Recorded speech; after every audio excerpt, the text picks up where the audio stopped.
Okay, back to live. Let's set up a track to record. So I think first I'm going to go to a new session. Let's not save that one. Okay, now we could do this in session view or arrangement view, and in fact we're going to do it in both in a minute. But just to keep things simple, I'm going to start with arrangement view. So the first thing we need to do is find our audio track. So remember, we have 2 MIDI tracks here and 2 audio tracks here. So if you want to make more tracks, remember that it's Command T to make a new audio track and Shift Command T to make a new MIDI track.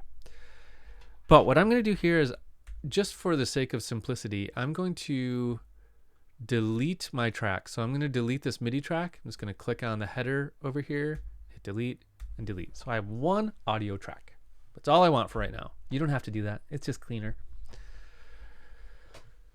And now we have to go to our inputs and outputs section. Okay.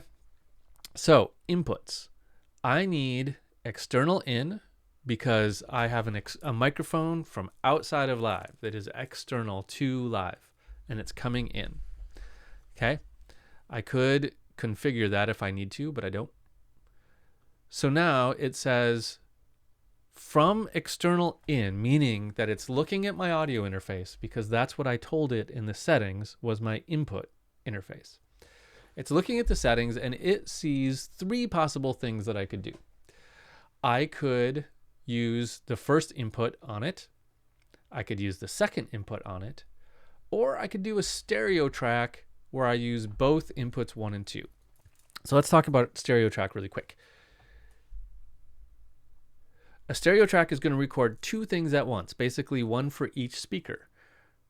I might want to do a stereo track if I was setting up 2 microphones like this and I was talking into it and wanted to record both microphones. That wouldn't be a great idea, but I could record them as 1 track, 2 microphones as 1 track. Maybe I'm recording like drums and I'm putting 2 microphones over the top of the drums just to get the ambience of the drums. That could be a good stereo track. But if I'm recording a single sound source, something that is just one thing, like 1 microphone or 1 guitar or 1 banjo, then I probably almost always want to record it mono, meaning not stereo. So mono means just the 1 input. Okay?